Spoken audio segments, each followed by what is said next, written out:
GST துணை ஆணையர் suspend செய்யப்பட்டுள்ளார்.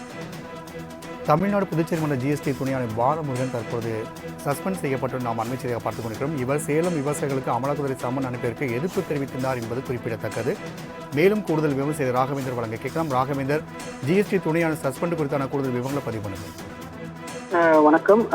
ஜிஎஸ்டி துணை ஆணையராக தற்போது பாலமுருகன் என்பவர் தற்போது பணியாற்றி வருகிறார். அதாவது ஜிஎஸ்டி சிஎக்ஸ் என்ற தமிழ்நாடு மற்றும் புதுச்சேரி மண்டலத்துக்கு சென்னையின் தலைமை துணை ஆணையர் என்ற துணை ஆணையர் பாலமுருகன் பணிபுரிந்து வருகிறார்.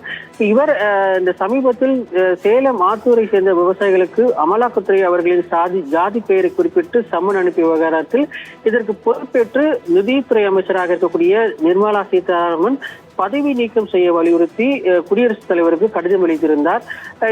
இந்த நிலையில் தற்போது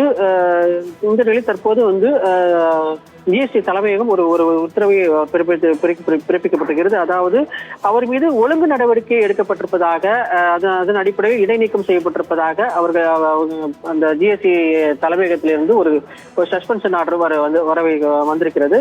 அதாவது இந்த ஐஆர்எஸ் அதிகாரியின் துணை ஆணையரான நாளை ஓய்வு பெறுகின்ற நிலையில் இன்று பணியிடம் நீக்கம் செய்யப்பட்டிருக்கிறார் என்று அதில் தெரிவிக்கப்பட்டிருக்கு.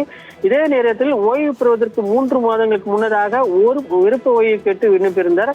இந்த நேரத்தில் அந்த விருப்ப ஓய்வு விண்ணப்பத்தை நிதித்துறை அமைச்சகம் நிராகரித்த நிலையில் தற்போது அவர் பணியிடம் நீக்கம் செய்யப்பட்டிருப்பதாக ஜிஎஸ்டி தலைமையகம் தற்போது தெரிவித்திருக்கிறது. இதன் மூலம் இவர் இந்த பாலமுருகன் என்பவர் ஏற்கனவே இந்த இந்தி திணிப்புக்கு எதிராக எதிராகவும் தனது குரலை எழுப்பியிருந்தார்.